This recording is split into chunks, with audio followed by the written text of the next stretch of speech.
Muy buenas tardes. Gracias a los ya conectados, somos 43. Vamos a dar inicio al webinar como tal. Quedamos que a las 6 iniciamos y pues ese es el propósito. Solo me pueden confirmar que nos están escuchando, que me están viendo, que logran ver la presentación. Si pueden levantar su mano o confirmarme. Ok, ahí vemos que sí. Muchas gracias a varios que están ahí. Pues gracias por acompañarnos. El día de hoy tenemos un webinar bastante, digamos, interesante y diverso en algunos temas. Y pues solo para poner en contexto a todos. La idea del webinar y lo que nosotros estamos buscando realizar con este webinar es varias cosas, pero dentro de ellas la más importante es un llamado hacia las alianzas necesarias para que eventualmente Guatemala logre sobrepasar este momento que se está iniciando. Como vemos, esto es una gráfica hasta el día de ayer. No tengo una más actual porque eventualmente pues estamos en este webinar y en los horarios que normalmente se da la plática o la actualización de datos, pero esto fue sacado de la página del ministerio y lo que tenemos es hasta la fecha 5,336 casos. Como dice, todo eso es el número, un total de casos activos alrededor de los 4,000 y eventualmente pues tenemos 800, alrededor de 800 personas que, como dice, pues se han ido recuperando.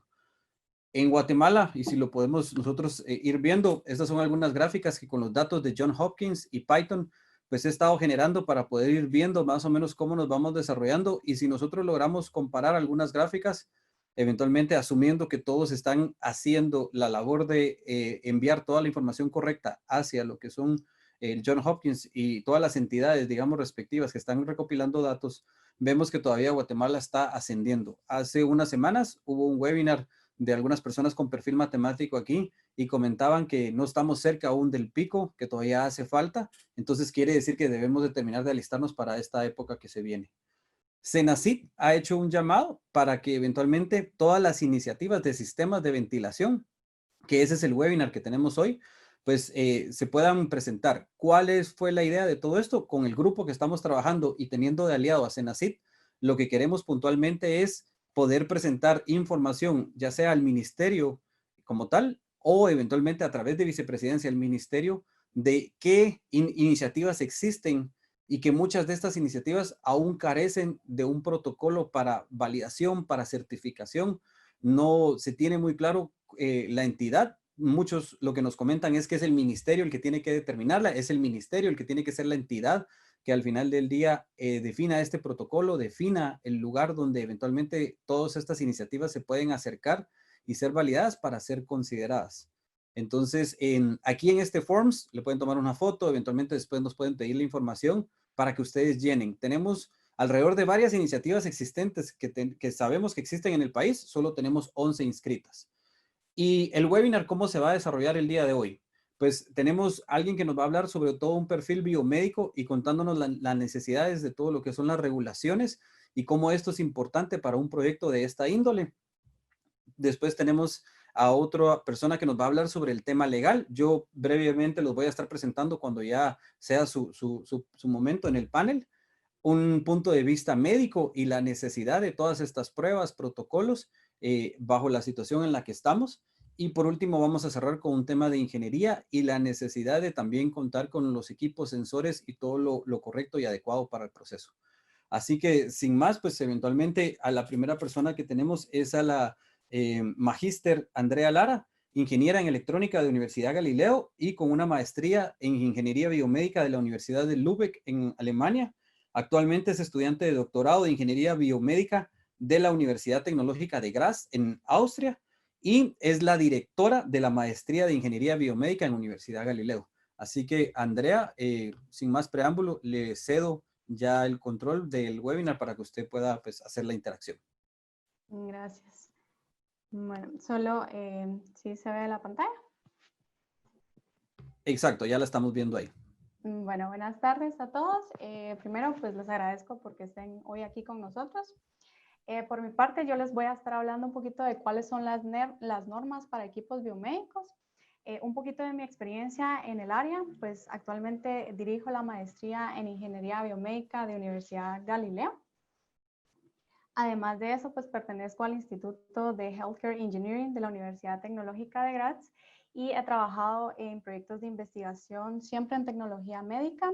Trabajé en el Instituto de Investigación Alemán, Fraunhofer IBMT, que también pues trabaja ahí sí que proyectos de tecnología médica.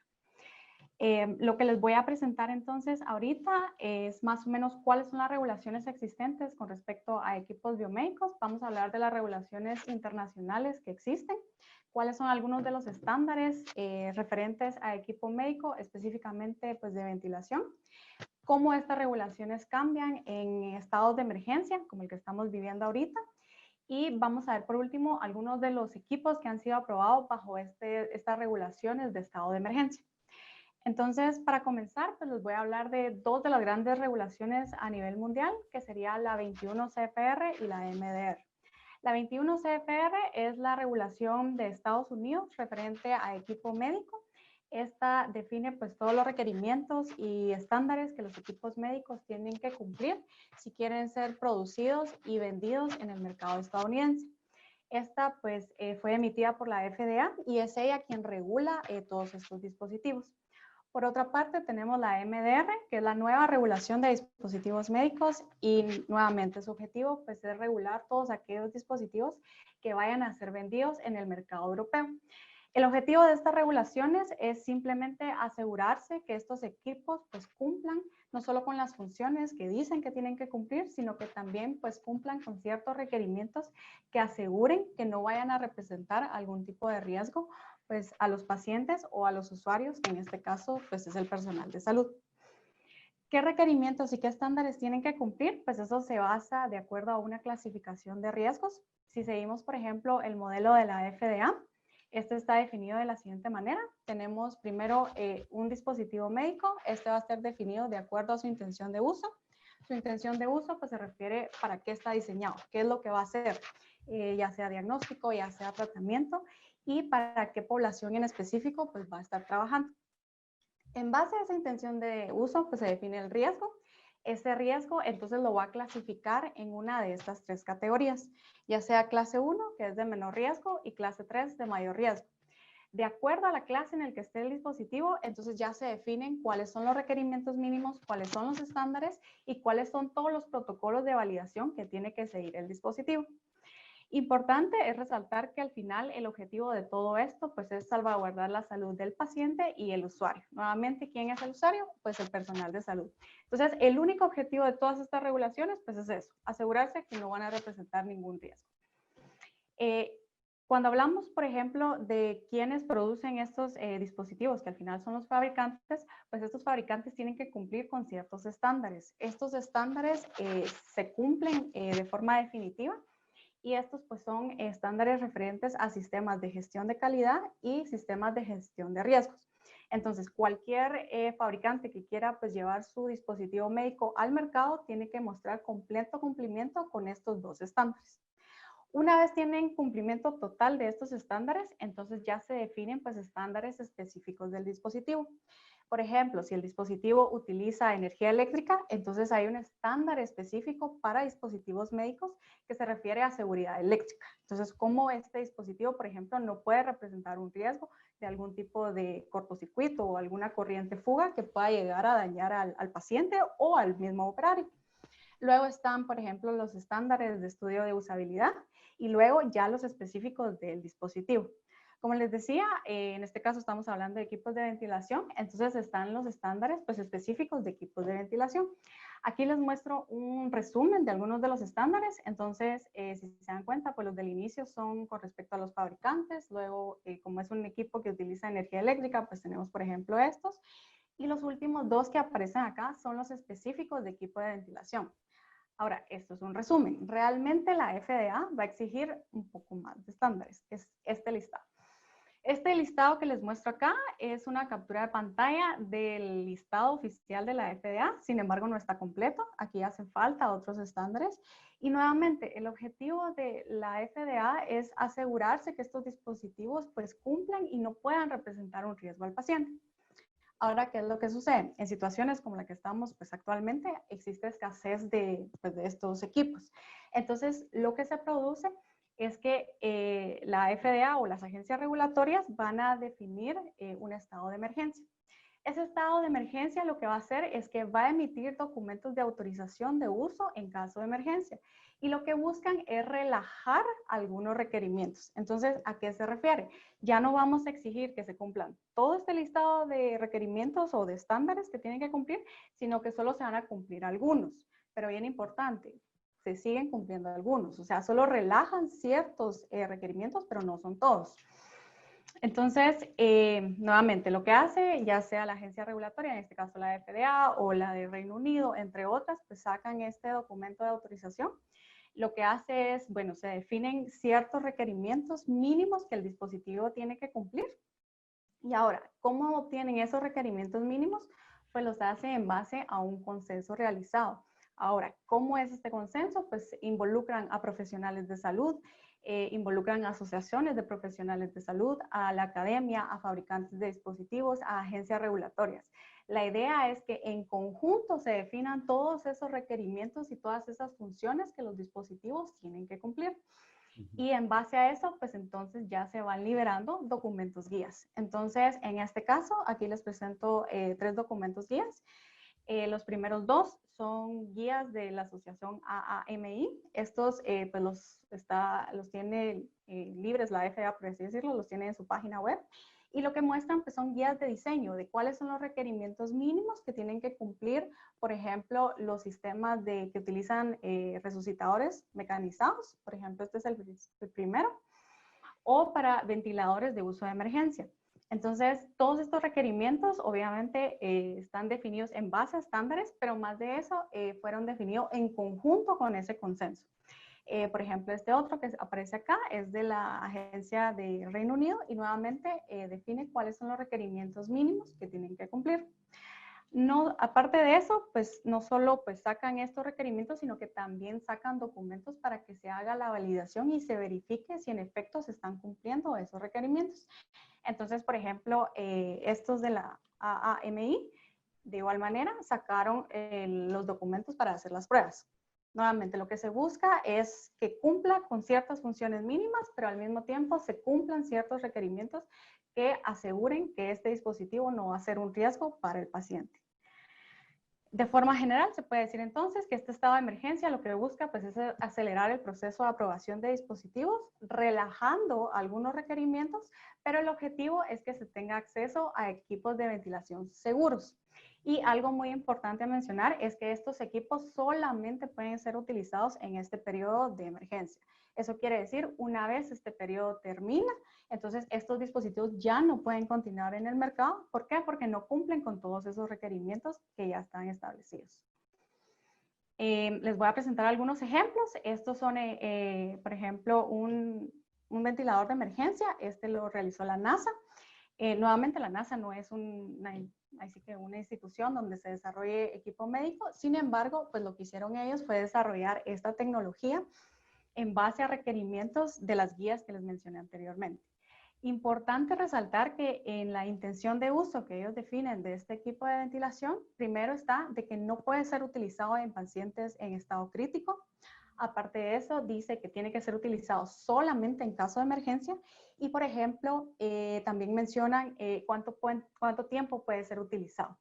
Algo importante también a ver acá es que este dispositivo, ellos dicen en su intención de uso que solamente puede ser utilizado por personal entrenado en ventilación mecánica y tiene que estar en monitoreo continuo. Entonces, todo esto para las personas que estén trabajando este tipo de proyectos tienen que definir cuáles son esos casos bajo los cuales va a ser utilizado este dispositivo. Por último, les tengo este otro. Este es muy parecido a los prototipos que hemos estado viendo.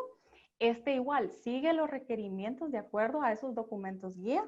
También establecen bajo qué condiciones es utilizado y, por ejemplo, este en específico establecen primero que solo puede ser utilizado en casos de emergencia y luego habla en qué casos en específico. Entonces habla, por ejemplo, que solamente puede ser utilizado durante transporte o resucitación de emergencia. Entonces es bien importante nuevamente a las personas que estén trabajando en este tipo de proyectos que definan bajo qué condiciones estos dispositivos pueden ser utilizados. Y nuevamente ellos recalcan, por ejemplo, que solamente puede ser utilizado por personal entrenado en ventilación mecánica y con monitoreo continuo. Entonces, para terminar, aquí les pongo unos códigos QR, los estándares que les mencioné anteriormente, estos están pues disponibles gratuitamente. Ustedes pueden ir a verificar tanto los estándares ISO, que usualmente pues tienen un costo, ahorita están gratis, los pueden ir a revisar. Y también estos documentos guías que les mencioné, que son los de la AAMI, eso incluye tanto los documentos guías como las pruebas de validación para que ustedes vayan a revisar. Esos están disponibles pues en estos dos repositorios. Entonces, con eso termino. Muchas gracias por su atención. Sí, muchas gracias, Andrea. Y creo que uno de los casos que menciona es muy interesante. Leyendo más sobre el caso, por ejemplo, en el caso de la NASA y puntualmente con la FDA, la NASA comenta, y es muy específico dentro de la información que uno encuentra y dentro de la información pública que ellos hacen, donde dice, le dedicamos 47 días digamos, a poder hacer este tipo de sistema para ya estar listo para manufactura. Eventualmente conformamos un equipo multidisciplinario muy importante. Seguimos todo el tema de regulación. Y entonces aquí es donde es importante. Ellos pasaron por un periodo de prueba de 15 horas en un hospital previo a llevarlo a la FDA, siguiendo todo un protocolo, como usted comenta. Y posteriormente lo sometieron a la parte de FDA. Por el otro lado, por ejemplo, hay un tema con, por ejemplo, el agente de UCL Ventura, es uno del Reino Unido. Propiamente, este es uno que se ha producido en masa. Ahorita liberaron 10,000 unidades para el 15 de junio. Hoy en la mañana, pues algunos de nosotros estuvimos en un webinar donde hablaron las personas y una cosa que dice Andrea interesante. Este libro es pequeño para la foto que ellos sacaron del manual que tuvieron que entregar a la MHRA para poder ser autorizados para pasar un proceso de fabricación. Entonces, desde un punto de vista biomédico, que es el que Andrea nos exponía ahorita, es vital el que el equipo que estemos haciendo desde el punto de vista de ingeniería, no nos quedemos en solo saber si es funcional, sino que tenemos que pasar por procesos de validación y certificación y ya hay documentos que nos pueden hacer referencia. Termino el punto de lo que comentaba Andrea diciendo, gente inclusive como el MIT ha publicado dentro de sus especificaciones del proyecto lo que está trabajando, pero colocan un asterisco diciendo, estos datos deben de ser, digamos, validados por la entidad regulatoria o las entidades respectivas a nivel de salud, porque cada paciente o cada grupo de pacientes es distinto. Los de MIT agarraron un grupo modelo de Boston y con eso pusieron ciertos datos de presión y de ventilación. Entonces, como que tenemos mucho de eso que estar viendo. Vamos a pasar a nuestro siguiente panelista con todo el tema. En este caso, pues, solo para contarles el update, del Ministerio de Salud acaba de publicar en el Twitter, donde indica que los casos nuevos para hoy son 250, y que el total de casos ahora estamos en 5,587. Para la parte donde ahora vamos a entrar a la parte legal. Con ello, pues, tenemos aquí al licenciado José Roberto Barrios. Él es abogado y notario de la Universidad de San Carlos, asesor jurídico en el 2014 y en el 2015 para el Ministerio de Salud, y pues ahora cuenta con un bufete que atiende varios temas legales. Entonces, él nos va a platicar un poquito sobre la parte legal. Así que, licenciado Barrios, gracias por el tiempo y le dejo la palabra. Gracias a usted, doctor Rodas, por la invitación y a este webinar y a todas las plataformas que así lo hicieron posible. También, pues, dentro del devenir académico, hay una maestría en Administración Pública en Escuela de Gobierno, que es la que me permite adentrarme en estos temas de ejecución presupuestaria y precisamente de temas de contratación y temas de licitación y de compras. Hoy vamos a hablar, en este caso preciso, de lo relativo a los registros sanitarios y al tema regulatorio, al tema legal que debe robustecer a este tipo de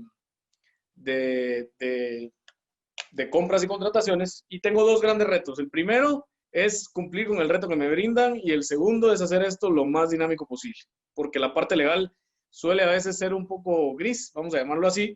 Vamos a tratar de darle la mejor adaptabilidad para ustedes porque lo que queremos es basarnos en los ejemplos de otros países, qué hicieron otros países, qué está haciendo o qué no está haciendo Guatemala y hacia dónde debiera de ir esta dinámica legal.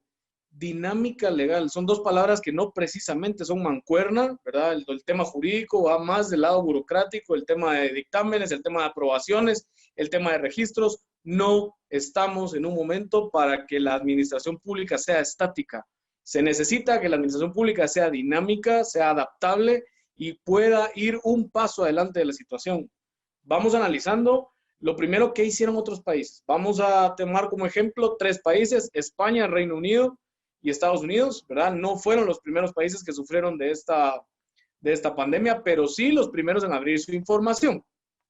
En España se levantan por completo cualquier tipo de requisito para registro de este tipo de productos, ¿verdad?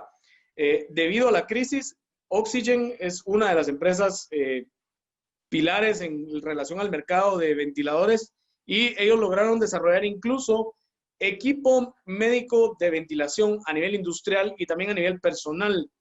Entiéndase que no todo equipo responde al mismo caso. Esto lo vamos a ver más adelante.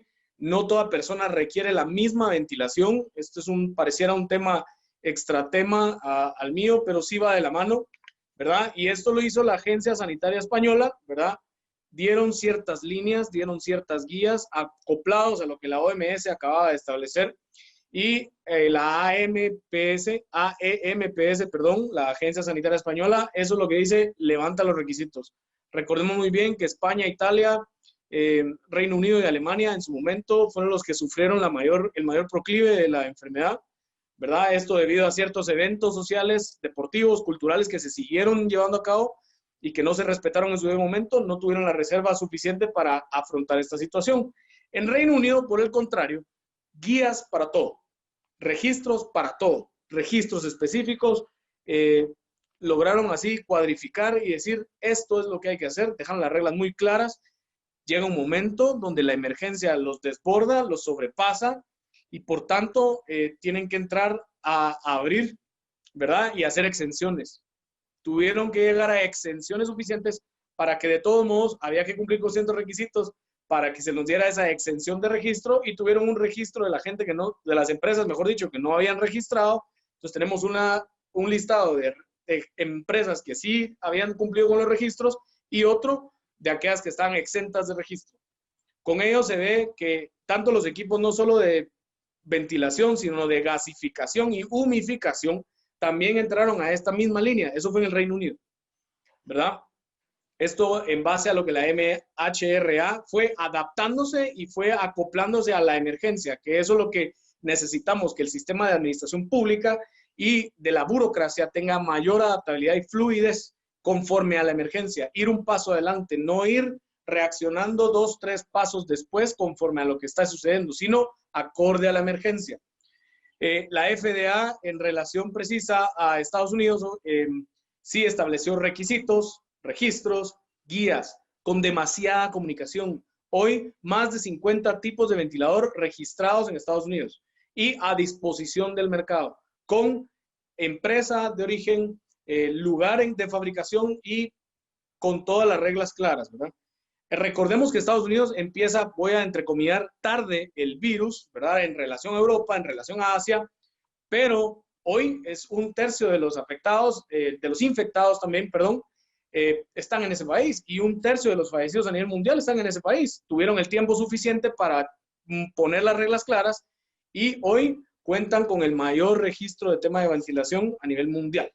Sin embargo, quiero hacer una acotación, que es lo que les decía, extramateria quizás, pero el 30% de los afectados dentro de la investigación que pude realizar precisa para este webinar, el 30% de los infectados por este virus son asintomáticos.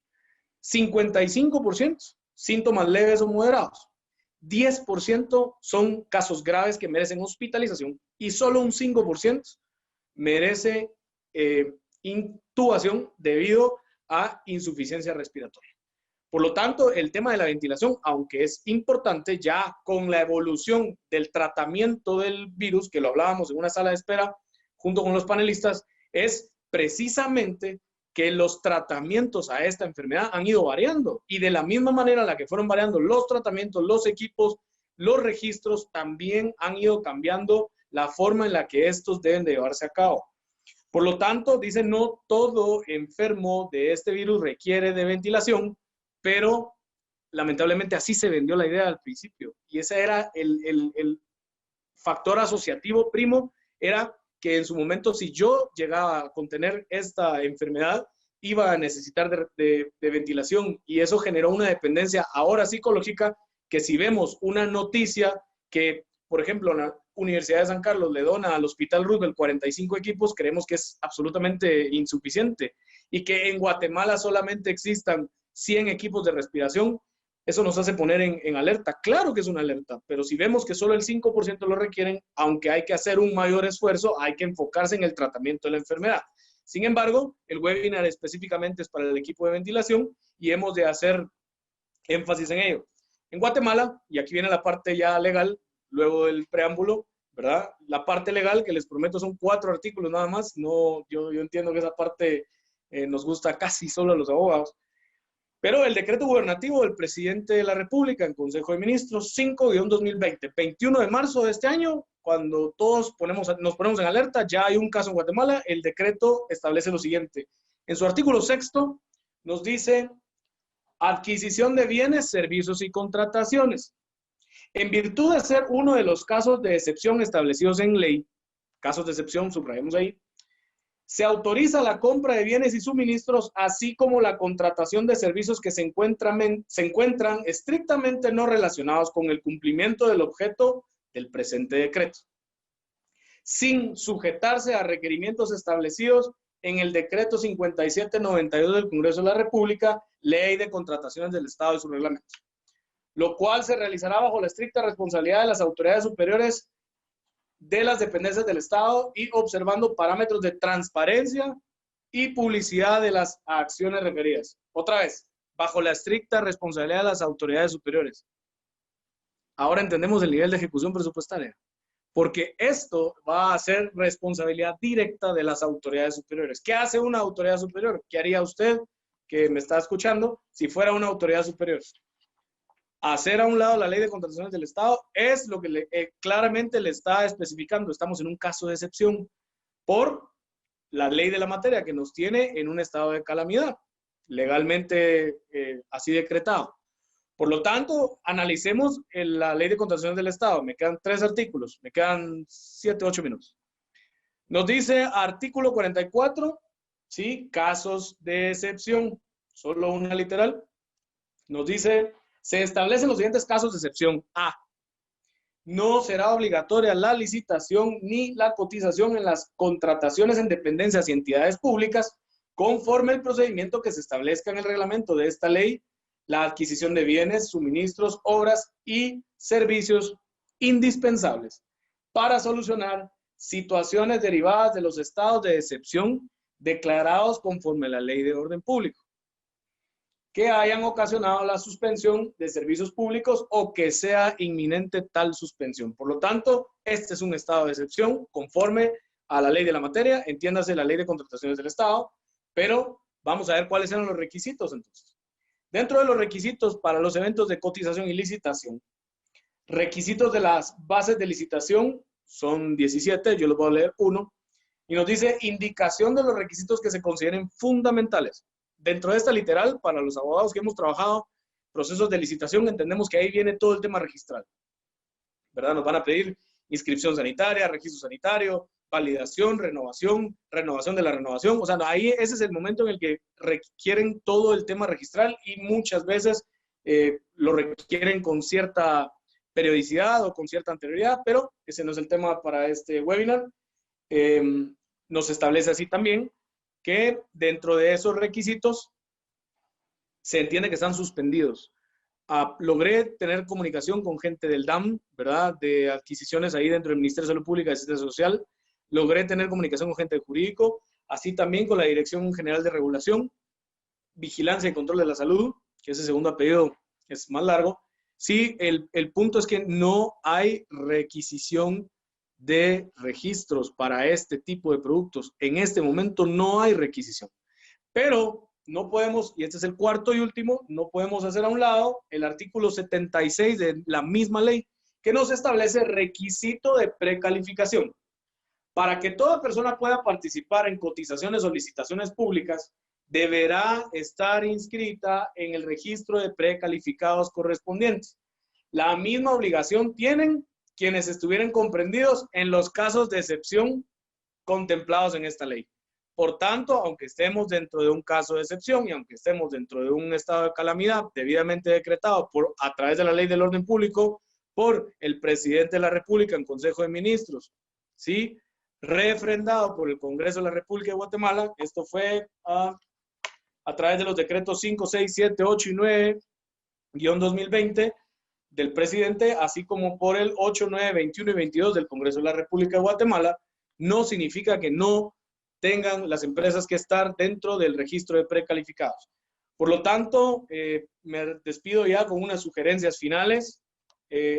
Estos registros, ¿verdad? En el tema preciso del registro sanitario, de la renovación del registro sanitario, o solicitud de inscripción sanitaria de productos afines en el formulario específico F-AS-F minúscula, -08, que está actualizado al 29 de enero de 2020. Es importante hacer ver lo siguiente. Para mí, el problema es comunicacional. O sea, si ustedes logran entrar a páginas de instituciones de otros países, ¿sí? Si ustedes logran entrar no solo de instituciones, también de empresas, hay guías, las reglas están claras, las exenciones están claras, los convenios, los documentos legales, los documentos de soporte, los documentos guía, como decía la panelista que me precede. Todo eso está al alcance. En este momento hay apartados que debieran estar actualizados, que dentro del portal del Ministerio de Salud Pública y Asistencia Social no se tocan desde el 2012, 2015. Por lo tanto, creo que aquí el factor principalmente es comunicacional, inclusive para el tema legal, ¿verdad?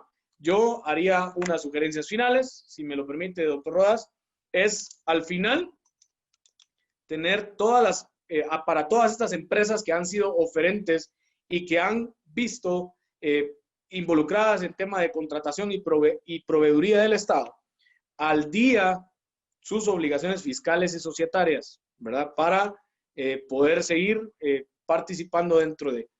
Ahora, ustedes pudieron ver, al igual que también pude apreciar, que hay eventos que se están cayendo dentro del Ministerio de Salud. Pero si el decreto 5-2020 les decía, ustedes en este momento no apliquen la ley de contrataciones, pueden adquirir directamente. De todos modos, la autoridad superior dice, si es por responsabilidad mía, yo aplico y está bien, bajemos requisitos, hagámoslo más fácil, pero de todos modos los eventos se siguen cayendo. Si la autoridad sigue utilizando los eventos para llevar a cabo las contrataciones, pues lo primero sería poner al día las obligaciones fiscales y societarias de las distintas empresas o sociedades que se pudieran ver como oferentes. Un acercamiento, ¿verdad? Obviamente a la Dirección General, como les estaba mencionando, de Regulación, Vigilancia y Control de la Salud, específicamente por el tema de estos equipos de ventilación. Yo, si fuere asesor de alguna de las empresas, les diría, inicien los procesos de registro. Aunque ahorita no estén siendo solicitados, inicien los procesos de registro. Paralelamente, ¿verdad? Con el formulario que les comenté, les voy a repetir, es el formulario F-AS-F minúscula, -08, inicien los procesos de registro paralelamente, es lo mejor que pueden hacer en este momento. No vaya a ser que algún decreto gubernativo suspenda ese articulado y entonces solo aquellos que hayan atendido a esta sugerencia y que ya tengan ciertos registros sean los únicos que puedan seguir participando y los demás se puedan quedar fuera. Ahora sí, también los requisitos para poder cumplir con el tema de ser considerado como una empresa precalificada para el registro de precalificados. Obviamente, ya sea actualizar estos requerimientos o bien iniciar el trámite para tal, ¿verdad? Y que sigan participando en los eventos, ¿verdad? Yo sé que es una inversión fuerte, pero es la única manera en la cual se le puede proveer al Estado, es participar de los eventos de licitación y cotización y así también ver y de lejos o de cerca incluso lo que ha hecho Aire-USAC. Creo que tienen ahí un primer paso dado en relación a ciertos dispositivos ya elaborados y ver de qué manera fue que, aunque se pudiera considerar académico, porque lo académico está exento de registro, Aire-USAC no tuvo que implementar registro alguno para poder incluso donarle ya al Hospital Roosevelt este tipo de equipo. Estoy seguro que los panelistas posteriores han de hacer hincapié en lo que acabo de mencionar.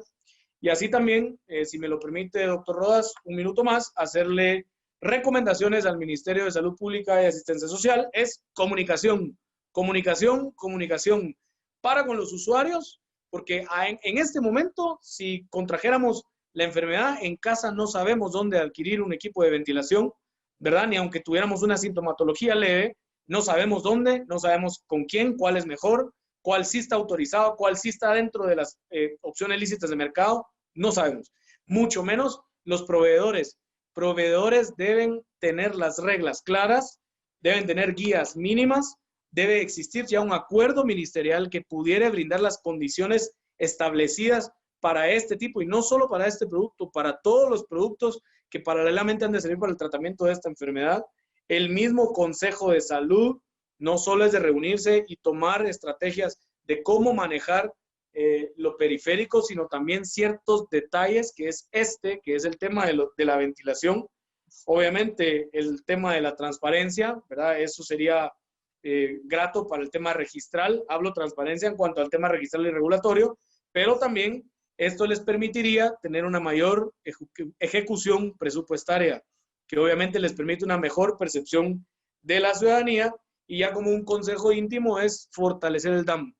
La dirección de adquisiciones del ministerio tiene que ser fortalecida, al igual que el departamento jurídico, para este tipo de contrataciones que no son típicas, que no estábamos preparados, ¿verdad? Pero tenemos que adaptarnos. Espero la participación haya sido lo más amena posible. Por favor, si hubieran algunas preguntas, las pudieran dejar en la serie de comentarios. Yo me comprometo, así como lo hice con los panelistas, a poder responder desde la arista legal este tema. Y para mí fue un gusto haber podido compartir, doctor Rodas. Muchas gracias por la invitación. Muchas gracias, licenciado. Unas cuestiones, han venido una serie de preguntas distintas. No vamos a poder ahorita solo contestar todas, pero hay algunas que creo que son vitales por el tema en el que estamos. Alguien pregunta que si para estar inscrito en el RGAE, ¿cuáles son los requisitos? Y si siendo trabajador del Estado puedo estar inscrito. Ahora, dentro de los requisitos hay declaraciones juradas que se deben rendir ante notario, ¿verdad? Para que se pueda ver precisamente el tema de que no se es trabajador de otra institución ni que se le provea al Estado de otra forma. De entrada, yo me atrevería a asegurar que siendo trabajador del Estado es sumamente difícil, ¿verdad? Y con los requisitos del REGAE, definitivamente son varios requisitos, solo quisiera responderlos a posterioridad por el tema que habíamos platicado. Exacto, eso lo vamos a responder después, sí, está bien, pero solo ese era el tema. Y una pregunta más para mandarles. Algunos preguntaban por el formulario, entonces yo se lo voy a mandar aquí en el chat. Me dijiste F-AS. F-AS, F mayúscula, guión A mayúscula, S mayúscula, guión F minúscula, guión 08. Perdonen, tengo otro webinar ahorita a las 7 y no me puedo quedar más tiempo, entonces les dejo un cordial saludo y en la mejor disposición de con mucho gusto poder responder sus preguntas a detalle a posterioridad. Muchas gracias, doctor. Le agradezco. Exacto, gracias. Y ese es el tema y estaremos enviando toda la base legal que aquí Carlos Catalán pedía también. Lo vamos a hacer sin ningún problema, y también la gente de la institución de SAFTRE. Ahora, con todo esto, ¿a dónde nos lleva y hacia dónde queremos ir con todos estos temas? Lo que ha comentado el licenciado Barrios dio algunas estadísticas que ahorita vamos a terminar de hablar de ellas, pero muy importante es el hecho de que necesitamos una mejor comunicación hacia y con el ministerio para este tema. Hemos estado buscando información sobre quién es la entidad correcta. Sé que algunas iniciativas de las que ya están existentes han eventualmente, se han acercado a algunos hospitales como el Roosevelt, como el San Juan, ¿verdad? Para buscar médicos de neumología, intensivistas que les puedan ayudar. Y creo que eso está bien porque es un equipo multidisciplinario el que necesitamos para resolver el problema ahorita.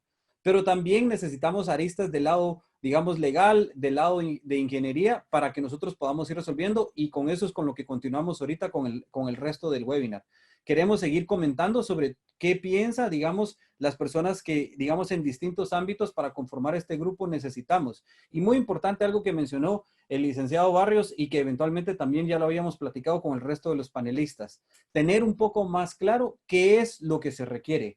En una reunión que sostuvimos con algunas personas, digamos, que están metidos en todo esto de sistemas de ventilación, queremos qué tipo de sistemas de ventilación requiere. Algunos hacían comentarios aquí en la parte de preguntas y respuestas, que lo vamos a terminar de ver, pero decían, bueno, pero si estamos hablando de un 5% de COVID, pero hay otras personas que tienen otro tipo de necesidades y necesitan unidades de cuidados intensivos. Entonces, en realidad necesitamos más de 100. Algunos asesores y algunos grupos nos han dado números, 200, 300, 400. A lo que quisiéramos llegar es a saber ese número específicamente. ¿Por qué, digamos, alguien como el Reino Unido logra definir con su asociación de hospitales nacionales y todo eso que necesitaba en un primer batch 10,000 unidades para repartir? Porque eventualmente se comunicaron y hicieron un consenso. Entonces, ahora le vamos a ceder la palabra al doctor Rudolf García Galont. El doctor Rudolf García Galont es médico y cirujano de USAC, posgrado de cirugía en el Hospital General San Juan de Dios, posgrado de cirugía abdominal en la Universidad de Hannover de Alemania, posgrado en cirugía vascular y trasplantes en Hannover, Alemania, estudios de trasplante en Universidad de Tel Aviv, Israel y Belo Horizonte en Brasil. Él es miembro de los equipos de trasplante, tanto para el Hospital General San Juan de Dios y el Roosevelt, y muy importante, presidente de la Junta Directiva del Hospital Herrera Yerandi. Gracias, doctor. Si pudiera activar su cámara y su micrófono para que podamos pasar, digamos, a su exposición, le agradecería un montón. Y gracias por este tiempo dedicado y por la iniciativa de participar con nosotros y querer determinar qué es lo que necesitamos. Pero lo dejamos ya ahí para que usted pueda platicar. Creo que acaba de activar su micrófono, doctor, pero no vemos su cámara y no sé si va a presentar algo.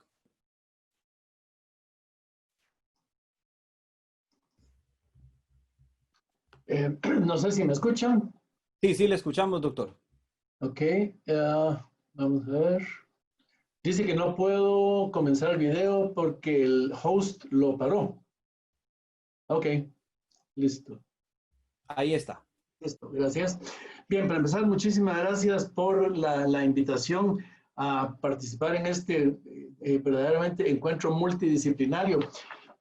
Hay que recordar que todo lo que estamos platicando acá está dedicado a un solo personaje que se llama el paciente, el enfermo, la persona que está siendo afectada por esto. Ya vimos un poquito los números, vimos por cuántos vamos, vimos cuánto por ciento pudiera llegar a necesitar en un momento dado de ventilación mecánica avanzada, que es de lo que estamos hablando acá. Y por lo tanto, tal vez para poner un poquito de orden en esto, es la idea central. Para empezar, un par de premisas. Todo esto, todo, ha sido un aprendizaje ultra rápido para todos. Eso incluye el desarrollo de medicamentos, el desarrollo de una vacuna. Si sabemos que una vacuna toma 5 años en desarrollarse, ahorita a marchas forzadas, en tal vez 5 meses podríamos llegar a tener una. ¿Por qué? Porque la pandemia.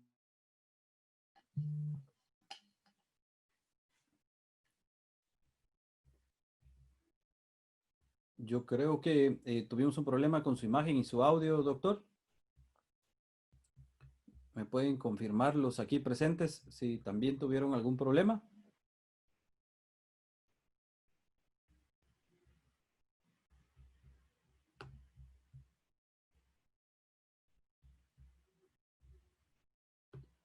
Sí, vamos a esperar a ver que el doctor regrese porque no logramos hablar ver que él sí tuvo algún tema de desconexión.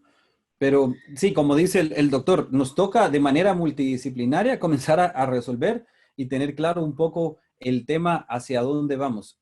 Para ir ordenando ideas, que era hacia donde él quería ir y ahorita pues me imagino que va a regresar el doctor García. Es tener un poco de claridad en qué se desea. Hay distintas soluciones para un sistema de ventilación. Hoy hablábamos con él, inclusive, por ejemplo, hay casos en Guatemala que no solo están trabajando los sistemas de ventilación mecánicos, sino están hablando de otros muy conocidos, digamos, que se llaman CPAP. Y eventualmente esos, por ejemplo, el USL Ventura es de ese tipo. Y lo que queremos es llegar a saber, digamos, una proyección de cuántos equipos de ese tipo de índole necesitamos. Hay mucho eventualmente en el mundo que se ha estado hablando del tema, hay estudios, inclusive yo he visto universidades de Singapur, universidades de Asia, de Europa, haciendo proyecciones para los países, digamos, centroamericanos, pero eventualmente, ¿quién mejor que nosotros para conocer un poco más nuestra realidad y saber exactamente dónde estamos parados? Creo que ese es un poco el tema con todo lo que nosotros hemos visto. Entonces, necesitamos ir revisando esos detalles. Voy a pasar, si quieren, con nuestro siguiente panelista, mientras que veo exactamente qué pasó con el doctor García, con la comunicación. Probablemente tal vez se fue la luz. Ayer estuvimos con unos problemas de luz y a algunos se les iba el internet. Voy a retomar ahorita. Entonces, para presentarles a nuestro siguiente panelista mientras el doctor regresa. Nuestro siguiente panelista es el MSc ingeniero Julio Fajardo. Él es ingeniero en electrónica con una maestría en electrónica industrial de Universidad Galileo. Él es candidato a doctor de ingeniería eléctrica en temas de robótica asistiva para la Universidad Estatal de Campiñas en Brasil. Él es el subdirector del Laboratorio de Investigación de Turing en Universidad Galileo y él es y fue galardonado, con el MIT Innovators Under 35 de Latinoamérica en el año 2016. Nos va a hablar sobre el punto de vista de ingeniería, el desarrollo de embebidos y todo lo necesario a nivel de electrónica para este proceso. Así que, Julio, muchas gracias por el tiempo y por favor dar inicio. ¿Qué tal? Buenas noches a todos. Gracias por invitarme aquí. ¿Será que ya me pasaste el host? Sí, ahí estás ya presentando. Ok. Entonces, muy buena noche a todos los participantes. Como Oscar estaba hablando, soy ingeniero electrónico. He trabajado bastante con robótica asistiva, todo tema de prótesis, electromiografía de fuerza utilizando fibra óptica, NIRS y un montón de cosas que son de análisis de señales, específicamente de parámetros fisiológicos. También trabajo con sillas de ruedas autónomas, exoesqueletos de miembro inferior, etcétera. Y más específico, en el área de control robusto.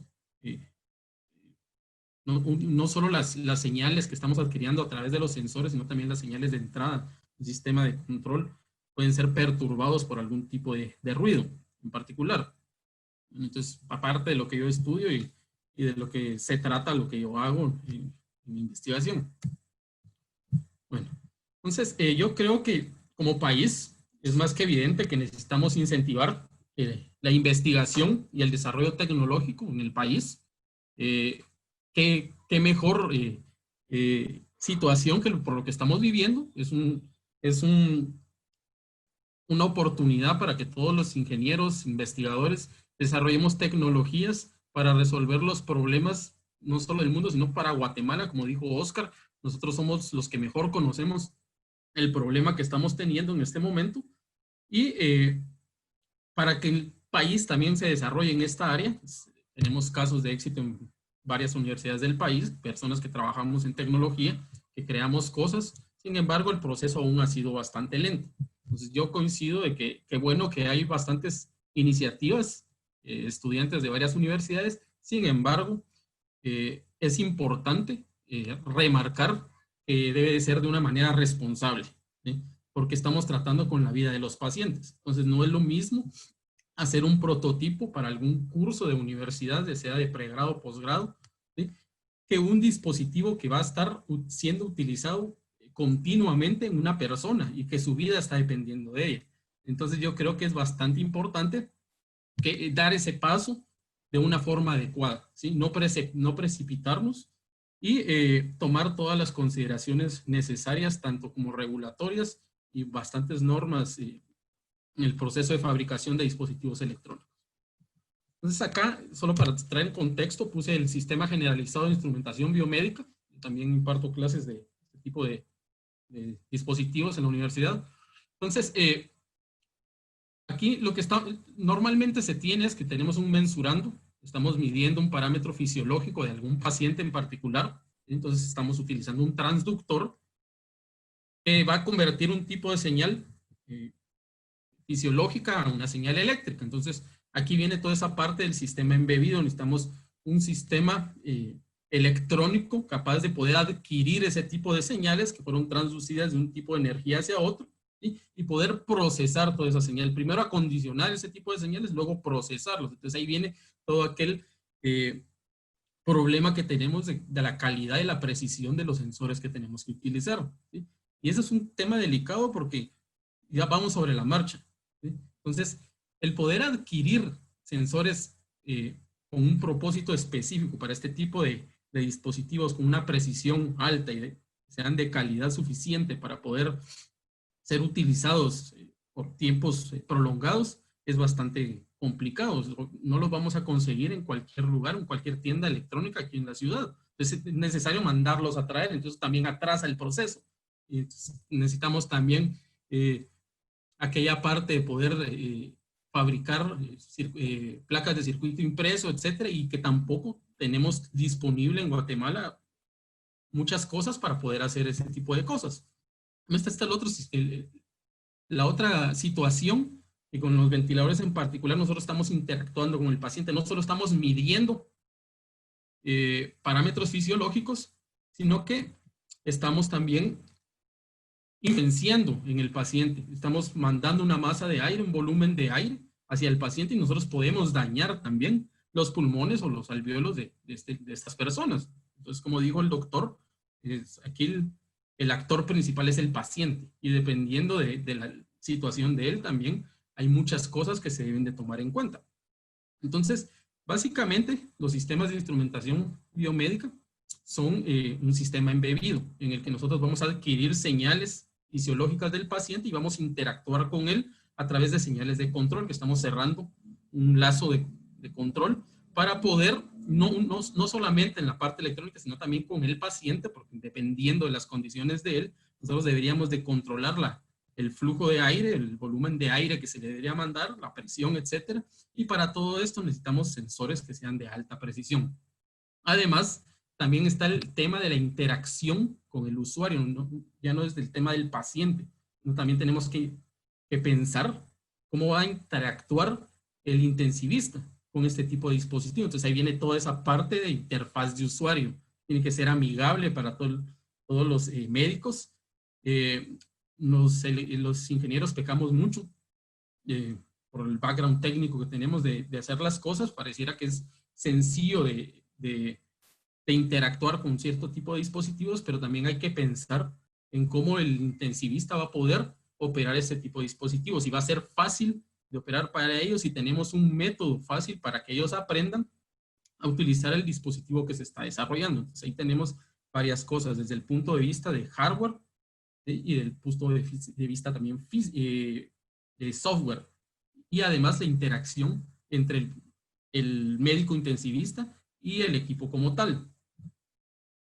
Bueno, y en esta situación que estamos viviendo, pues, un sistema de instrumentación biomédica, para este caso en particular, son los ventiladores de cuidados intensivos. Entonces surgió por la necesidad el tema de los sistemas de ventilación de manufactura rápida. Entonces se relajaron todos los requerimientos, como alguien mencionaba por ahí, incluso en el chat, para poder actuar de una manera más rápida. Entonces también se relajaron un poco las regulaciones. Sin embargo, como dijo Oscar, es un equipo multidisciplinario. Tiene que haber profesionales de diferentes áreas, tanto del área electrónica como el área mecánica, el área médica, el área de interfaz de usuario, etcétera, para poder llegar a ofrecer algo que sea funcional y que sea confiable para el paciente, ¿sí? Y que va a poder operar durante periodos largos de tiempo y no únicamente por periodos cortos y que no vaya a fallar a la mitad de su operación mientras el paciente lo esté necesitando. Bueno, entonces aquí puse un pequeño resumen de requerimientos, ¿sí? De lo que se necesita en un tipo de dispositivos acá, que son bastante críticos. Entonces, como ya había mencionado, estamos hablando de control bastante preciso, ¿sí? Entonces, necesitamos componentes, no únicamente sensores, sino los componentes que van a construir ese circuito electrónico, ¿sí? Que va a controlar el dispositivo con componentes que sean de alta calidad y de alta precisión. No es cualquier cosa que podemos conseguir aquí a las 2 de la tarde en un día. O sea, sí necesitamos mandar a traer cosas y mandar a fabricar cosas en el extranjero, por ejemplo. Hablando también la interacción con el usuario, entonces hay un montón de alarmas que se deben de tomar en cuenta, ¿sí? Para que este sea funcional. Y esa operación debe ser continua. Eso lo vuelvo a remarcar. Desde la fuente de poder, la fuente de alimentación que se va a utilizar debe de ser certificada, debe ser confiable, debe estar garantizado la operación, que no va a tener ningún tipo de fallas durante la operación del mismo dispositivo. Y hay un montón de cosas que son controladas por un microcontrolador, por una computadora de propósito específico, ¿sí? Entonces a eso lo que venimos es hablar de sistemas embebidos, y aquí es un proceso un poco más complejo, ¿sí? Porque estamos hablando de que tenemos que adquirir diferentes tipos de señales, tenemos que poder analizarlas, tenemos que poder controlar cierto tipo de actuadores, ¿sí? Y además cerrar ese lazo de control con el paciente, porque dependiendo de la condición de él, lo que él esté necesitando, dependiendo de la fracción inspirada de oxígeno, por ejemplo, pues el dispositivo debería de reaccionar de diferentes formas. Entonces aquí yo tomé un ejemplo simplificado que fue lo que inicialmente publicó MIT. Entonces aquí se ve todo un poco más simple, entre comillas, ¿sí? Y ahí tenemos un montón de componentes electrónicos que cualquier electrónico o estudiante de ingeniería electrónica lo ve y dice, bueno, entonces es algo que yo puedo realizar. Y sin embargo, las cosas son un poco más complicadas. Es cierto que para un proyecto de alguna asignatura en específico, pues es algo que se puede revisar, ¿sí?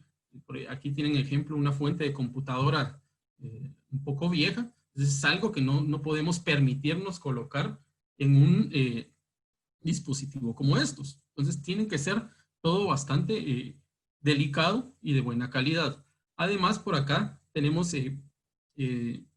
algunas piezas mecánicas que van a interactuar con la bolsita esta que se le llama AMBU, para poder presionarla y mandar algún volumen de aire específico. Entonces, se requiere el uso de actuadores como motores, que también tienen que ser de alta calidad, que estemos seguros que nunca van a fallar. Las partes mecánicas, viene todo el tema del análisis de la estructura, ciencia de los materiales, etcétera, para que pueda operar de forma adecuada. No puede ser cualquier pedazo de plástico, cualquier pieza de metal o cualquier pieza de madera. O sea, tiene que estar bien justificado, bien pensado, bien analizado desde todas las áreas de la ingeniería como tal, ¿sí? No solo es mandar con un carpintero, con un herrero o imprimir algunas piezas con impresora 3D.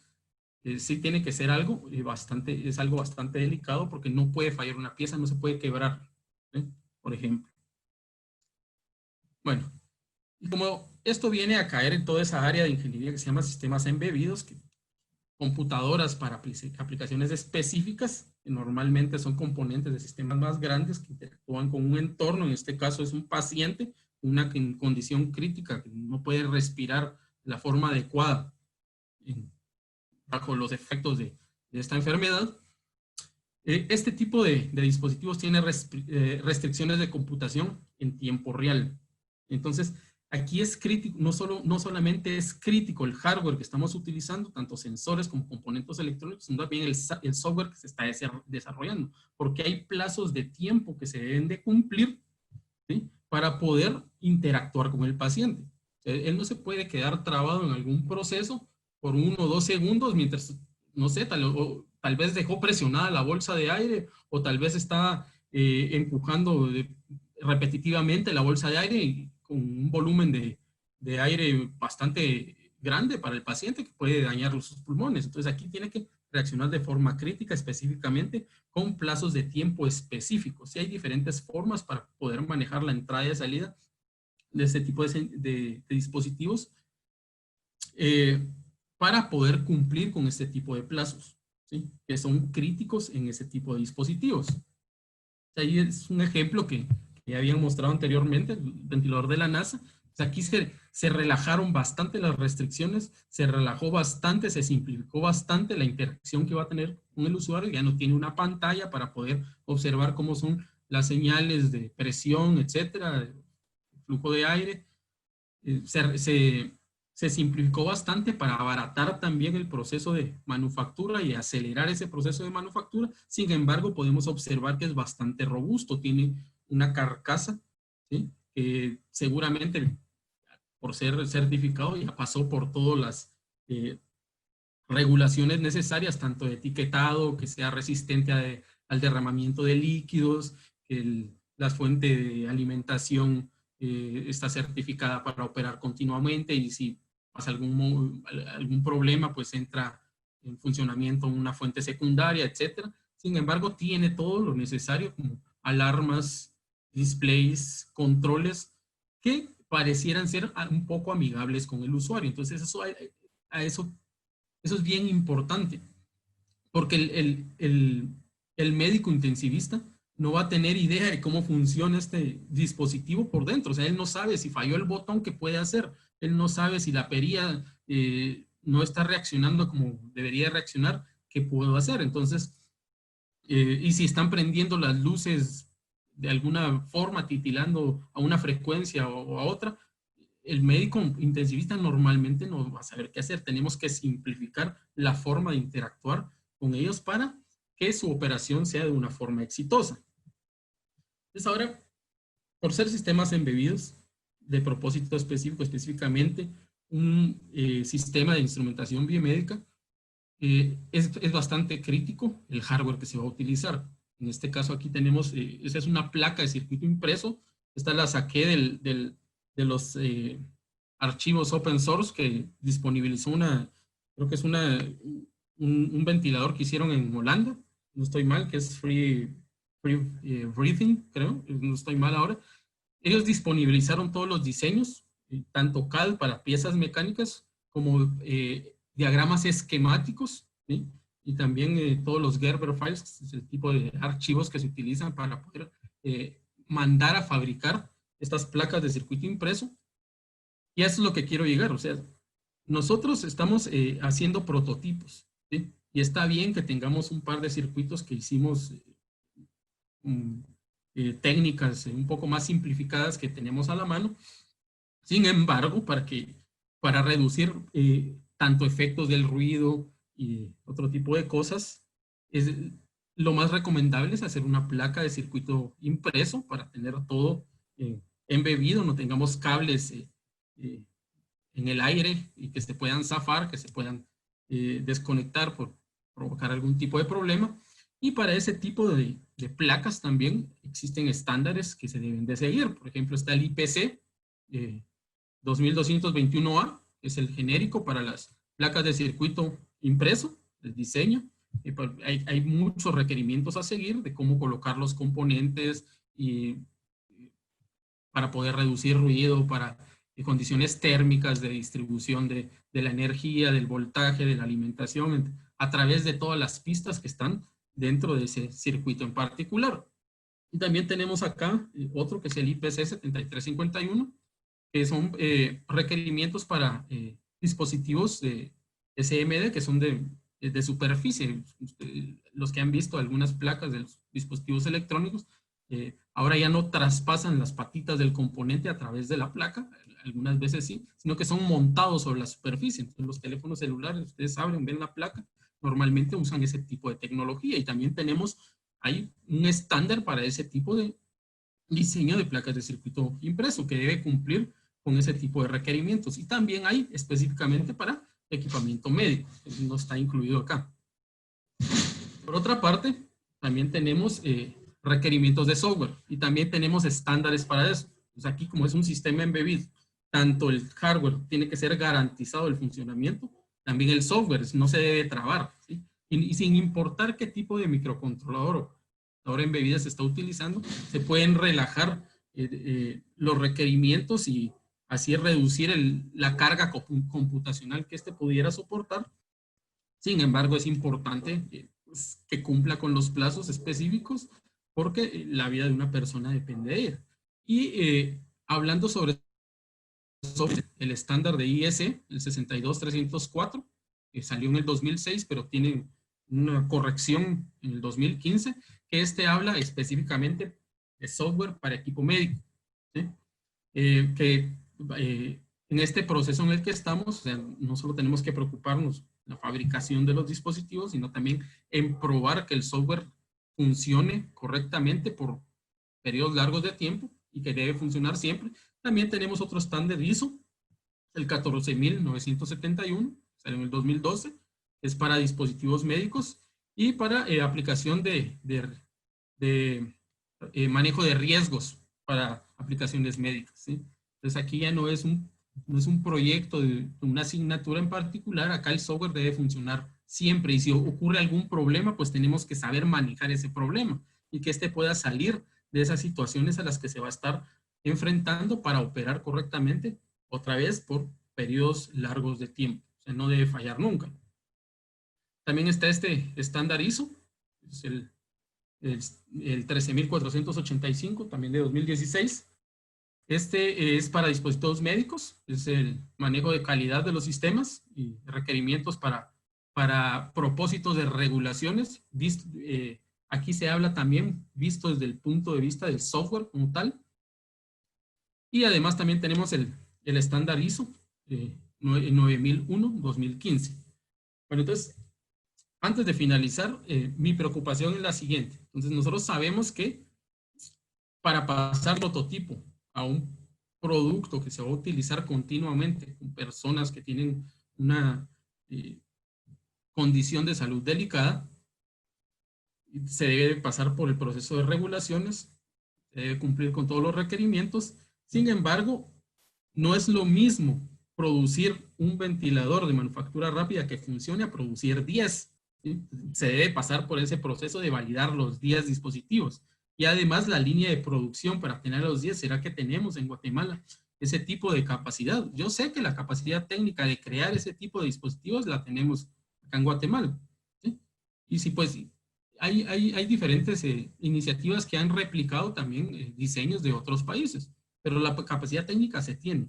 Lo que me pone nervioso es la capacidad que tengamos para poder producir en masa, ya sea 100 o 500 dispositivos de ese tipo a la semana.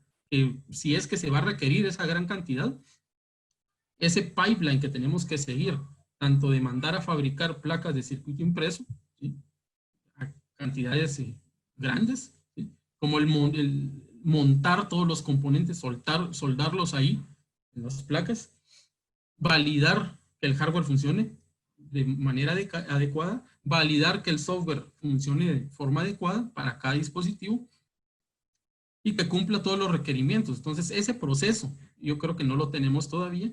Eso me preocupa un poco. No es solo de sacar un prototipo y copiarlo 10 veces y cruzar los dedos que los 10 vayan a funcionar. O sea, sí se debe pasar por todo el proceso de validación, tanto hardware y software, y visto desde el punto de ingeniería. Además, también visto el punto de interacción entre el usuario, que va a ser el médico intensivista, y la máquina como tal. Entonces, en base a lo que a mí respecta, que era verlo desde el punto de ingeniería, pues es lo que quería compartir. Muchas gracias, Julio. Y creo que ese es un tema. Sabemos que en Guatemala existe la capacidad técnica, tecnológica, pero todavía hay ciertas industrias, digamos, que tenemos que terminar de desarrollar y ciertos procesos.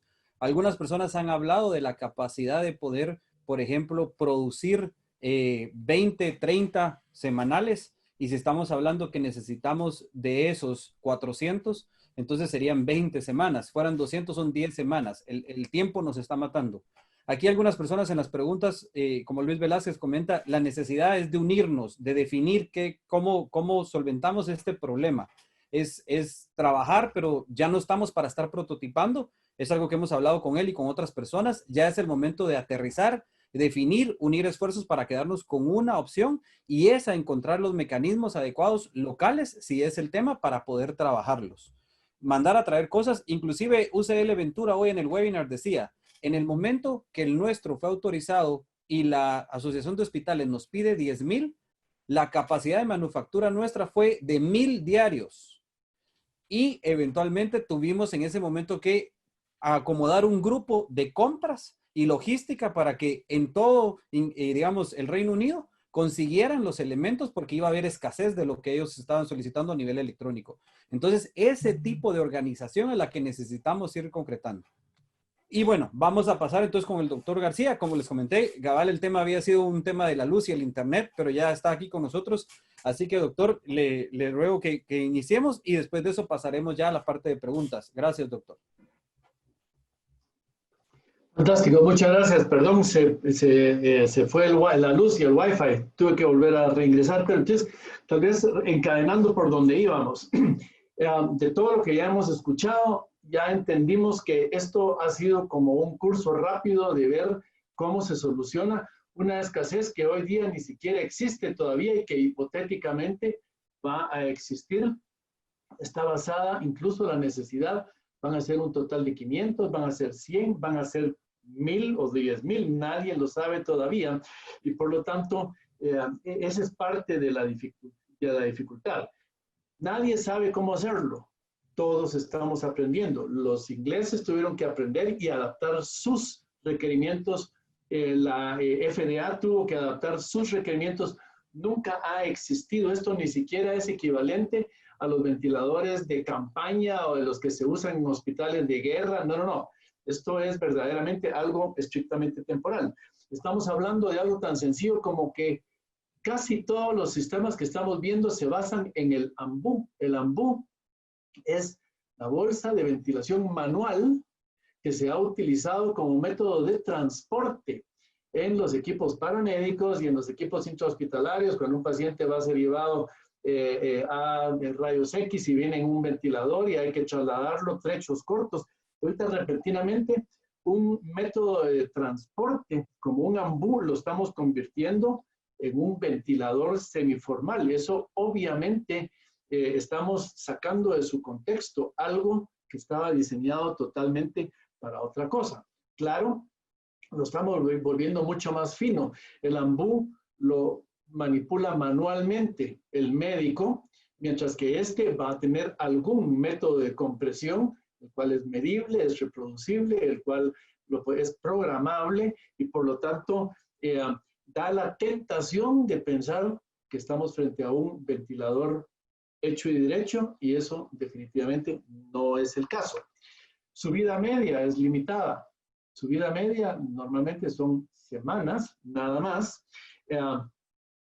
Y la filosofía todavía debiera de ser que es para ventilar por periodos cortos. Eso significa que cuando para ese paciente en algún momento haya disponibilidad de un ventilador formal industrial de los tradicionales, ese paciente debería ser trasladado del método a un método más definitivo que brinda muchas más capacidades de regulación de diferentes parámetros.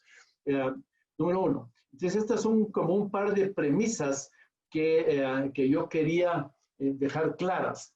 El objetivo, entonces, de todo lo que estamos viendo acá, y ya lo mencionó el ingeniero Rodas varios de las personas que me antecedieron en la palabra, es lograr que de los múltiples esfuerzos creativos que se están realizando con previsión de una eventual falta de ventiladores mecánicos, exista un método para evaluarlos, calificarlos y seleccionar alguno de ellos para solventar la eventual necesidad que se pueda dar. Esto necesita de una estrecha colaboración y comunicación dentro de un panel de expertos que incluya al menos médicos, ingenieros biomédicos, ingenieros electrónicos, diseñadores industriales, la industria misma, abogados. Ya vimos la importancia de toda la parte de toda la parte legal. Solo pongámonos en el contexto. Con uno de estos ventiladores le reventamos el pulmón a una persona, usándolo tal y como lo debíamos de usar, pero por la peculiaridad de ese paciente se le revienta un pulmón. ¿Quién es el responsable? ¿Es el doctor? El doctor va a decir, mire, yo estaba usando un aparato que no está calificado para este tipo de patología. El fabricante va a aceptar, ¿quién es el responsable? O la entidad regulatoria que aprobó ese aparato para el uso en humanos y probablemente no había completado algunas de las cosas previas. Entonces, otra vez, la industria, los abogados, pero las autoridades regulatorias tienen que estar sentadas en la mesa también al mismo tiempo y probablemente deberían incluso tener la rectoría sobre todo este grupo porque son las autoridades que van a crear los registros, aunque sean temporales, pero algún tipo de registro tiene que haber. El abogado nos decía todos los requerimientos para cuando se va a meter algo a una licitación. Pero aquí estamos hablando de que eventualmente van a ser donados y ustedes hay figuras tan diversas como que viene la Universidad de San Carlos y dice yo dono 45, de hecho somos testigos de esto, ya sucedió. ¿Quién revisó qué es lo que verdaderamente se está donando ahí? O viene la industria, porque supongamos que un ventilador formal cuesta $25,000. Un modelo de estos temporales, pongámosle un precio imaginario, $5,000. $5,000 por 100 ventiladores es $500,000. Una industria que quiere colaborar, dice, por supuesto que dono por $500,000. Sí, pero ¿qué estamos donando? Fue verdaderamente evaluado cada uno de esos aparatos, cada uno.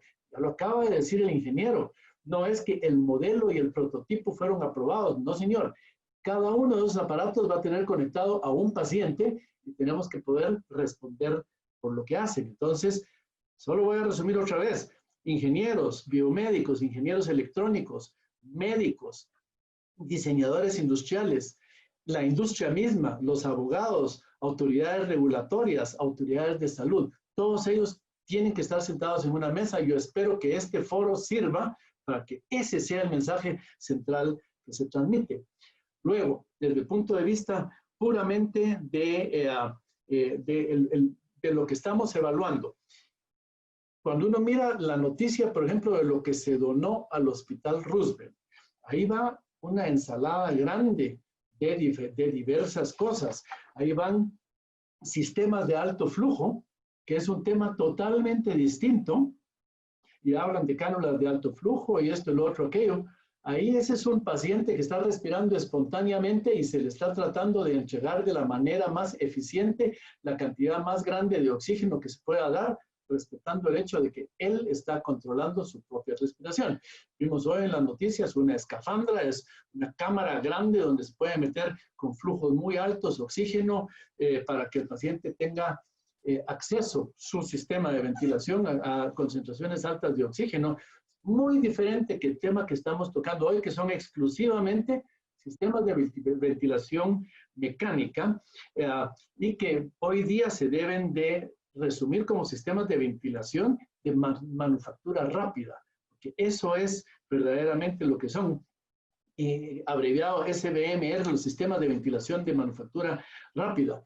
También para ellos existe, ahí no hay que reinventar el agua azucarada. Tenemos, por ejemplo, el documento de Inglaterra que está disponible, que tiene todos los requerimientos prácticos, ya considerando que esto pudiera ser conectado a un paciente, cuáles son los márgenes de seguridad que tiene que tener, cuánto de presión máxima, así como el modelito de la NASA que vimos ahí, ese respeta las funciones más básicas que se deberían de cubrir, los sistemas de alarma que mencionó el ingeniero, todo esto es como, yo me lo quiero imaginar como que hubiera una entidad que pone las reglas del juego para una licitación y dice, los oferentes tienen que en su producto reunir los siguientes requisitos. Ahí va y se mete toda la parte técnica. El que no reúna esos que ni presente su modelo. Entonces ahí ya estamos comparando peras con peras y manzanas con manzanas. Ya después que nos explique si de esa selección de, no sé, una docena que puedan haber sometido, resulta que hay 6 que califican mejor, sí, pero entonces ya ver estrictamente funcionalidad y después reproducibilidad. ¿Qué tanto se puede replicar este mecanismo y este ventilador y su robustez y todo lo demás para poder de veras decir necesitamos ordenar 100 de estas máquinas? Entonces, ya cuando están esas máquinas seleccionadas, tener los estándares de evaluación. Ya pusimos lo que el fabricante dice que es lo que reúne su aparato. ¿Dónde está la entidad encargada de medir si verdaderamente todos esos parámetros verdaderamente se están dando? que son todos los estándares mínimos en cuanto a calibración eléctrica, calibración electrónica, calibración mecánica. ¿Quién va a poner las reglas para el ente regulador?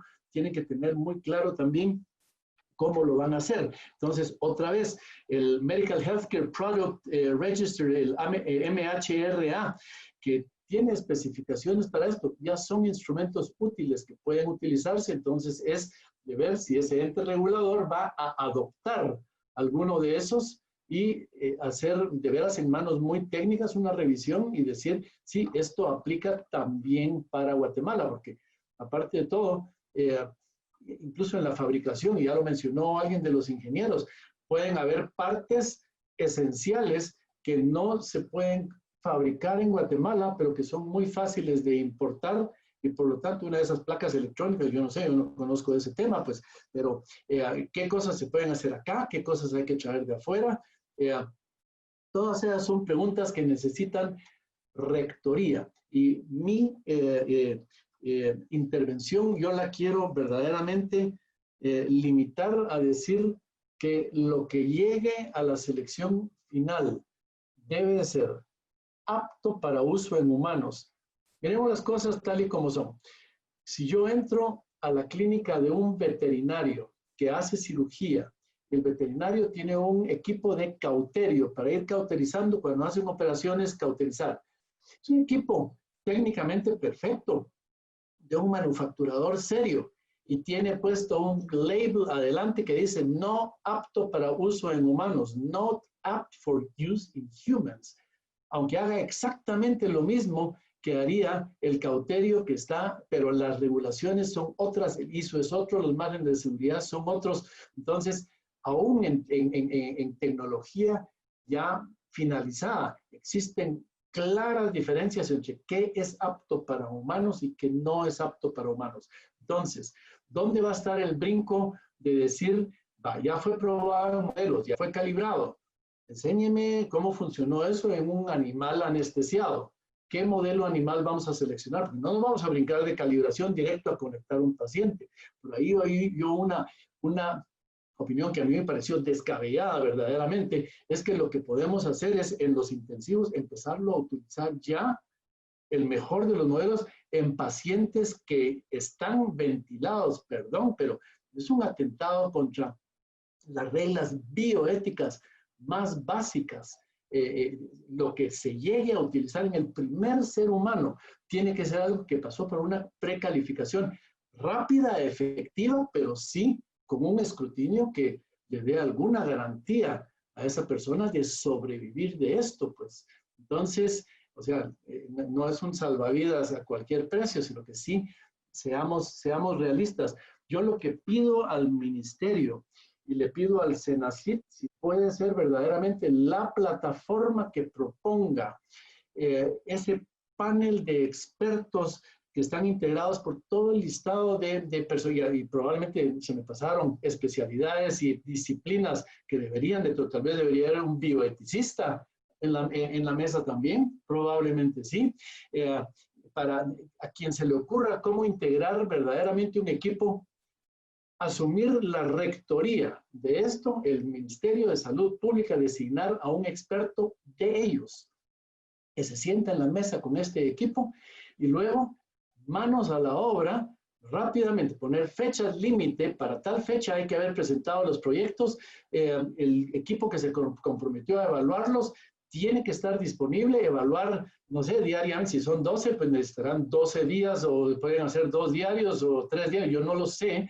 pero yo estoy seguro que se puede expeditar la manera en la que se llega a una preselección final, y luego rápido, y los protocolos tienen que estar perfectamente completados de hasta dónde han llegado con la experimentación prehumana en esos pacientes. Entonces, esa es mi propuesta. De veras, integremos un grupo de trabajo, veamos, ya que Senacid pertenece al gobierno, pues es un ente del Estado que tiene, que está bajo la tutela nada más y nada menos que de la vicepresidencia de la República. Si esto es una propuesta lógica, Entonces, que la lleven a donde es, que designen quién es la contraparte y que se pongan a disposición para que esto pueda verdaderamente funcionar. Muchas gracias. Muchas gracias, doctor. Y esa es la idea. Ya pues sobrepasamos el tiempo del webinar, pero vamos a ser cortos y breves. Les pediré, vamos a contestar 3 preguntas y vamos a hacer un cierre y ya con todas las ideas de lo que es este webinar. Quisiera que los panelistas contesten lo más rápido posible. Voy a comenzar con usted, doctor, con 2 temitas puntuales. ¿Qué pasa con los equipos que ya utilizó un paciente, digamos, infectado en temas de sanitización y todo eso? Y rápidamente, la siguiente solo es, si el tema del AMBU originalmente es un tema de movilidad, ¿será que la opción CPAP es la adecuada para comenzar a pensar en diseñar? Esas 2, si puede brevemente, doctor. Gracias. Ok, brevemente, si usted me pregunta qué se van a necesitar más, CPAPs o ventiladores mecánicos, claramente CPAPs se necesitan más. Ya vimos que hasta un 15% de personas van a necesitar algún grado de asistencia ventilatoria más allá de una simple cánula de oxígeno. Por lo tanto, esos son 10%, es más que el 5% que va a llegar a es el doble. Entonces se necesitarían el doble de no invasivos, ventilación no invasiva donde el paciente respira, que estos verdaderamente invasivos. Y yo estoy seguro que en Guatemala, aunque hay pocos ventiladores mecánicos, hay menos CPAPs todavía. Okay. Hay menos CPAPs todavía. Luego, por supuesto, entre las cualidades que yo apunté acá, nada más, solo así rápidamente, debe ser fácil uso. El ingeniero decía, el intensivista no va a saber muchas veces cómo, el ingeniero Fajardo, cómo manejarlo. Es que ni siquiera va a ser el intensivista, hay que bajarse otra escala, va a ser el médico general en un momento dado. Un manual de instrucciones claro, sencillo, directo, que corrige cómo se corrige rápidamente y, por supuesto, todos tienen que presentar como requisito indispensable, sobre todo en esta pandemia, seguridad de que el aire expirado no está regando el COVID por todo el resto de la sala y que todo el sistema es sanitizable de una manera sencilla, ¿verdad? Esos son requisitos absolutamente básicos. Sí, señor. Muchas gracias, doctor. Y gracias. Voy rápidamente ahora con Andrea. Andrea, preguntaban, ¿cuáles son los lineamientos específicos que debe tener el Ministerio de Salud para poder conectar equipos como el ventilador a un paciente? Pero esos los tendríamos que definir, como estábamos hablando. Ahorita existen estos documentos guías, estas regulaciones, pero son establecidas para Estados Unidos, para Inglaterra. Entonces, lo que necesitamos ahorita es justamente desarrollar esas guías, hacer ese consenso con todos los profesionales. Ok, gracias. Julio, preguntaban aquí con el tema de que como algunos veían que ahí tenían, pues, digamos, varios indicadores y todo eso. La pregunta era que si, entonces, no pensando en usar cualquier tipo de microcontrolador, si algo como un Raspberry Pi podría ser lo óptimo para pensar en hacer un prototipo. Es que todo eso depende de muchas cosas. Un Raspberry Pi pues, tiene montado un sistema operativo, en este caso vamos a poner un poco técnico, Linux, ¿no? Eso no quiere decir que pueda reaccionar en tiempo real, pues usted está montado, está haciendo otro tipo de tareas. Entonces, lo más adecuado es hacer manejo de entradas y salidas, método clásico, ya sea interrupciones, un super loop atendiendo todas las requisiciones o un sistema operativo de tiempo real para poder atender todo este tipo de requerimientos, porque otra vez se debe cumplir con los plazos establecidos de una forma adecuada, ¿no? Y con un Raspberry Pi no necesariamente vamos a poder hacer eso, a menos de que le cambiemos el sistema operativo por un sistema de tiempo real. En este caso, aunque yo lo veo un poco overkill, o sea, ese microcontrolador más sencillo sería más adecuado, pero haciendo un buen manejo de entrada y salida. Exacto. Por el otro lado, preguntaban que si las iniciativas, digamos, a nivel de open source, que han abierto varias y todas estas, que si estos proyectos digamos, de sistemas de ventilación con tema al licenciamiento y a la validación, ¿qué es lo que se debe seguir? No sé si ahí Andrea me puede ayudar con esto. Bueno, realmente habría que verificar qué tipo de validación han llevado estos equipos. Nuevamente, al final, pues hay muchas iniciativas. Sin embargo, no sabemos realmente cuáles de ellas ya pasaron por un proceso de validación. Entonces, creo que sería importante ver en qué proceso están. Sí, por ejemplo, la FDA tiene un listado donde están ahí sí que todos los ventiladores y resucitadores mecanizados que ya han sido aprobados. Entonces creo que sería esa una buena referencia. Exacto. Y solo para referencia, Oxygen, que generó 2 modelos y tiene uno industrial, eventualmente para que SEAT lo produjera, pasó por una autorización de la AMPS. Oxvent, que es otra de las marcas que han abierto su modelo, comenta en la parte regulatoria que extiende, donde localmente cada uno debe de abocarse, digamos, a la institución adecuada regulatoria local para que lo autorice, ¿verdad? Entonces, esos son como los temas que vemos por ahí. Por otro lado, para ya ir cerrando, entonces, yo creo que lo que varios hemos comentado aquí y la finalidad del webinar, y por eso estamos nosotros aquí, es 3 cosas de manera muy puntual y yo dejaría, si ustedes eventualmente como panelistas agregan una más.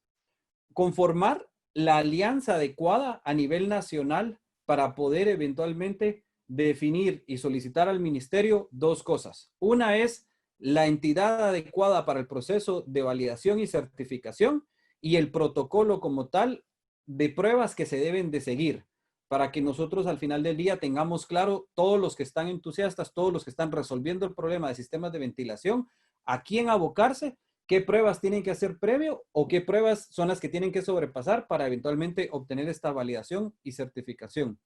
Lo segundo es una unión de comprender y tener este inventario.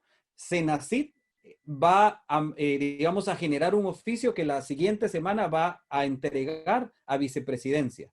Y lo que necesitamos es, entonces, en el formulario que se puso al principio y que ellos ya han posteado en las redes, se llene la información de todos estos sistemas para poder entregar al ministerio un oficio que lleve eventualmente todo este inventario y los documentos de protocolos que se hayan seguido. En el caso, digamos, del equipo con el que yo trabajo y que ya hemos validado con algunos médicos para que nos digan su opinión y nos han dicho porque están basados en regulaciones, nos han dicho, ok, es un draft, hay que terminar de validarlo con un equipo multidisciplinario y la entidad adecuada. Pero eso es, si alguien también tiene estos protocolos, ya pasó por un proceso. Sé que la universidad, digamos la USAC, dice que ya donó unos y comenta que tuvo un tipo de autorización por el ministerio.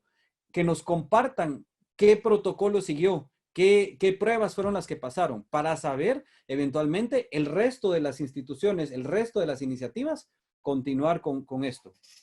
Y lo tercero importante es, estamos con un grupo donde hay varias personas, está Fundesa, están otras entidades, por ejemplo, representadas como por medio de Luis Velázquez y esto y el otro, que están queriendo hacer inversiones para ayudar al país.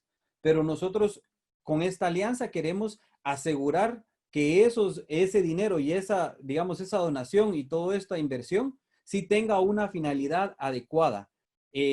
Eventualmente que no se gaste el dinero solo por hacer una donación, como decía el doctor Galonte. Entonces, lo que queremos es, al ministerio le solicitamos que nos pueda decir qué necesitan, cuántos, digamos, unidades de cuidado intensivo, cuántos CPAPs, qué otros, digamos, elementos necesitan. Tal vez necesitan medidores para saber la cantidad y saturación de oxigenación, ¿verdad? Y todos estos detalles. Entonces, necesitamos ese como listado, ¿verdad? No sé si alguno de ustedes quisiera agregar algo más. Doctor García. Sí, definitivamente el saber, porque ya usted está diciendo reunir toda esa información técnica. Ahora, ¿quién es la mesa técnica multidisciplinaria que lo va a evaluar? Eso hay que agregarlo también. Las disciplinas, traté de enumerarlas, se les ocurrirán muchas otras a ustedes, o tal vez algunas sale sobrando, y saber quién es la contraparte en el ministerio, porque si dicen que verdaderamente que el ministerio aprobó y dio autorización, no quisiera saber, madre, ¿esa fue una decisión técnica o es una decisión política o de qué clase? Pues se están brincando para de una vez usarlo en humanos. Hay que ser cuidadosos. Entonces, mis 2 propuestas agregadas a las 3 suyas, Oscar, son integrar esa mesa técnica, saber quiénes son las disciplinas que tienen que estar sentadas ahí, porque ellos van a ser los que evalúen, y quién es la contraparte técnica de un profesional del ministerio que entienda del tema. Muy bien. Ok, me parece muy bien. Andrea y Julio, ¿quieren agregar algo ya en el cierre? Sí. Solo para tomar en cuenta también es de que no es necesario empezar de cero. Ahí sí que hay muchos documentos ya liberados en los cuales se establecen los requerimientos, los estándares están liberados. Entonces creo que es importante ir a revisar todos estos documentos, porque al final fueron estos los que fueron utilizados para aprobar los dispositivos. Entonces creo que eso sería mi aporte. Ok, y sí, y sé que usted, Andrea, hizo un trabajo donde agarró algunas de estas regulaciones, sobre todo las que más se han utilizado, y ya hizo el favor de pasarlo a español y lo puso a disposición de un documento draft para que sea un punto de partida. Así que dentro de las iniciativas, gracias por eso y esperemos que les sirva. Y la idea es eso, agarrarla y quienes ya han trabajado este tipo digamos, de iniciativas, las vean y nos hagan llegar sus comentarios, ¿verdad? Esa es la idea. Julio, si quisieras agregar algo. Tenés el micrófono apagado. Gracias. Solo para finalizar, yo creo que este es un buen punto de partida para poder incentivar ese desarrollo tecnológico en el país y a través de atacar este problema. Entonces, la creación de esa comisión técnica, ¿sí? De juntar personas de diferentes áreas para poder en conjunto solucionar este problema, como ya hemos hablado varias veces con algunos de ustedes, esto no es un concurso, ya no, simplemente queremos ayudar al país a buscar la mejor solución. Entonces, crear esa comisión, como dice el doctor García, es bastante importante para poder validar y así sentar un precedente de qué línea tomar para poder hacer que el crecimiento tecnológico en el país también pueda crecer. Ok, muchas gracias. Y bueno, gracias a todos por el tema. Para ir cerrando, algunos preguntan sobre el tema del MIT. Es un open source, está bien, está siguiendo ciertos lineamientos, pero igual tiene que llevar un proceso de regulación. Y algunos otros preguntaban que dónde se pueden comunicar con nosotros para agregarse al inventario. Estoy poniendo en pantalla el form que tienen que llenar para que esa iniciativa sea considerada dentro de lo que se va a enviar a través de Senacid al ministerio o a vicepresidencia, digamos el camino que se tome. Y por último, pues ya para ir cerrando, agradecer a los panelistas, gracias por el tiempo, gracias por la dedicación y gracias por querer conformar esta alianza. Vamos a seguir trabajando. Gracias a algunos de los que están aquí escuchando y que han, digamos, querido apoyar bastante el tema y pues seguimos unidos en toda esta parte. Queremos que se llegue a esta regulación, a este protocolo y poder encontrar la mejor manera. Ya sea si es manufacturar, ya sea si eventualmente es comprar, donar, traer, pero necesitamos saber qué, cómo, cuándo, ¿verdad? Con todos estos detalles.